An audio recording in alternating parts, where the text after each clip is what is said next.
right, come on. And look at that. So welcome world, welcome everyone to the Ancient City Poets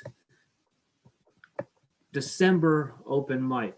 And I'm really happy to tell you that COVID is not a good thing at all, but being thrown into these Zoom rooms does have its benefits. And I'm able to just reach out, and instead of flying someone into the reading, putting them up in a hotel or my couch, I'm able to just give them the link of how to get in. And that's what I've done with Nadia Ramoutar. She is very active in the poetry world, but moved to Ireland from St. Augustine. And, I just want to have her tell us a bit about her scene. She did contact me about this opportunity of a poet that she has been reading with, and we could very well do a St. Augustine, Ireland type of outreach. So without any further ado, I'm going to ask her to unmute her mic, and then if we could welcome her, give her a thumbs up in the chat function, or wave your hands around as we welcome Nadia to the Ancient City Poets open mic. Are you there? I am here. Thank you so much for the invitation to be with you. Well, exactly. It's a great opportunity. Like each month, I just think, who would I like to have a chat with? And there's one fellow, Wayne Mason. He's down in Lakeland, Florida, and we've been collaborating on projects for years now. He wrote the introduction to the workbook that I put out for employees only, and we've never met each other face to face. And he was going to Zoom on, but he had some family commitments, so I look forward to having him in January, perhaps. So tell me about, like, you have a really strong knowledge of what St. Augustine was all about with the open mics that I am doing, and with what Lynn Harlan is doing in Jacksonville. You were at the first Jacks by Jacks, and Jacks by Jacks has flourished in the last 5 years. It's really taken off. So tell us, like, a side by side between the two scenes from what your take on it. Well, first of all, it's lovely to be here. So, and I see some familiar faces here I haven't seen in a while, which is lovely. And a number of your pages I follow, so I do keep up with what's going on. I was actually born in Dublin, and so my family immigrated to America in the mid 80s. So I was always back and forth, over the last 30 whatever years.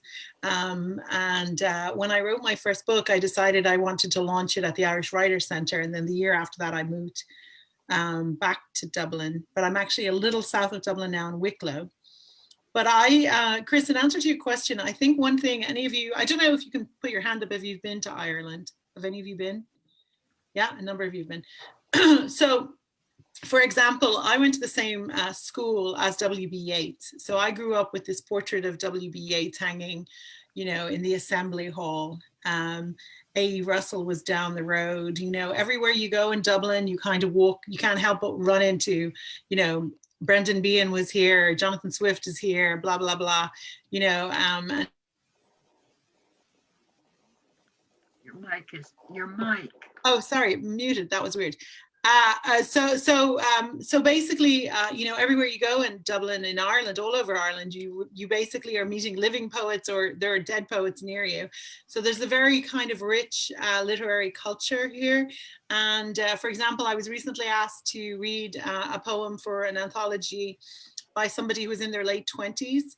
And so what I think I've noticed here is that the poetry and the writing of poetry is very much intergenerational. It's something that you see young people doing. I suppose it's heavily concentrated on still in the school systems here.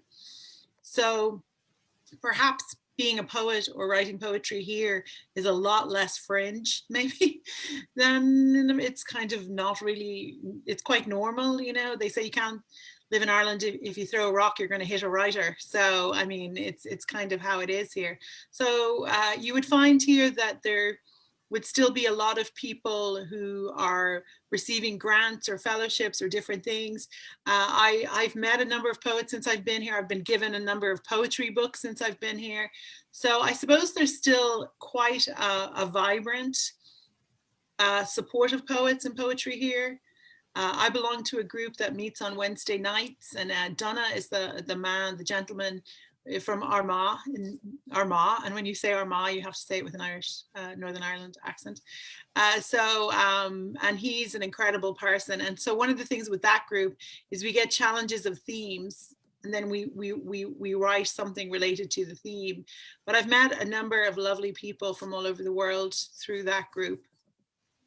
Like your own, that was able to keep going through COVID, and then challenging to pick a theme and then write around that theme. So so it's really great, and I do think in large part the reason I sought you out and different events with UNF or Flagler when I was a professor at Flagler, I think in part for me, some of that was because of the Irish upbringing that I had, going to the same school as W.B. Yeats, growing up around all these poets, you know, Oscar Wilde, Statue in the Park, all of this. I suppose literature is very much a thread in the Irish culture that's always been there and is still there and quite vibrant. So that would be part of what I observe. Well, what are your, you know, how long have you been in Ireland? Well, like I said, I was born in Ireland, and I went to school. No, since you moved. It's I've been back about 2.5 years. Yeah. So did you like look around in the paper for an open mic or, you know, how did you get yourself back into the scene?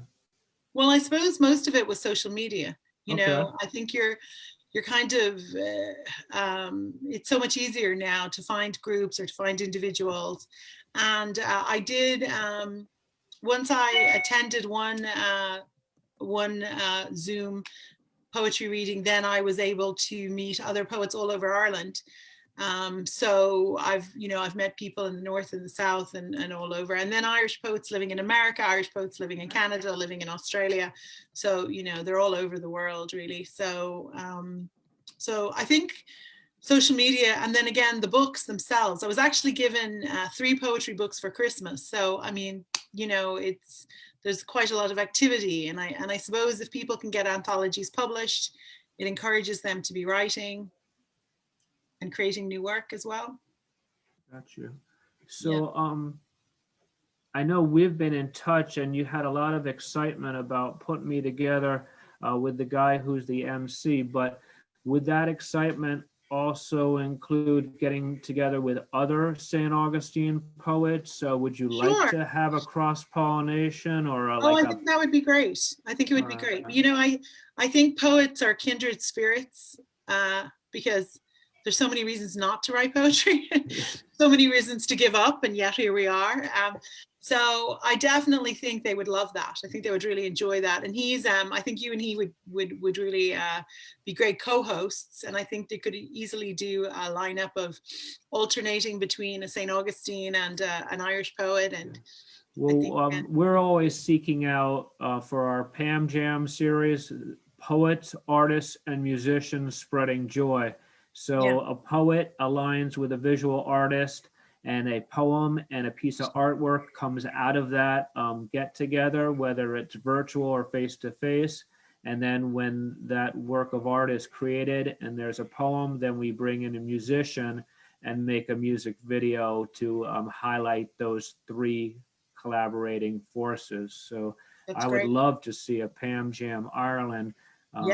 So. Well, you know, while we can't travel, we can collaborate and kind of still have cultural exploration. So even though we can't physically, you know, do it, I think it would be great to do that. That's a great idea. Cool. Well, we want to thank you for your time. It's what, 8 o'clock at night over there? Yeah, it is. Fantastic. Well, yeah, it is. Yeah. Great. So it'll be tea time here soon. You know, we're getting close to 4 o'clock. I don't know. Do you have that in Ireland as We well? certainly do. We certainly do. Gotcha. Yeah, So- very traditional still, some things, you know. Tea and biscuits at 4 o'clock is still, when of course when they say biscuits here, they mean what you call cookies. So Yeah. biscuits are Yeah. scones kind And of. when you order the fish and chips, you're not going to get a bag of Lay's potato chips. No, you're gonna get a massive bag of, That's it. yeah, salt and vinegar chips. Yeah, it's big. Awesome. Well, thank you again. Did you have a poem you wanted to share? Well, I Not to could. put you on Now the that you spot. asked Yeah. me, I happen to have a poem Well, here. there you go. What a You got it. coincidence. I just put your happened money where your to mouth have is all and show us what sitting- you've got. Yeah. sitting around. Well, I wrote this one. I think watching the election in America from Ireland was quite an experience. As you can imagine, watching it there was an experience, but when you're watching it from far away and you're looking at the antics and everything. So this was something short that I wrote about dominance. So it is said by a famous philosopher that for the people who could not hear the music, the dancers seemed like they were crazy. Is that the problem? We judge other people's actions based on our own ability to hear music. Do we expect them to hear what we hear, to like what we like, to play what we want? Is it all about our ability to hear the music, all the music, any of the music?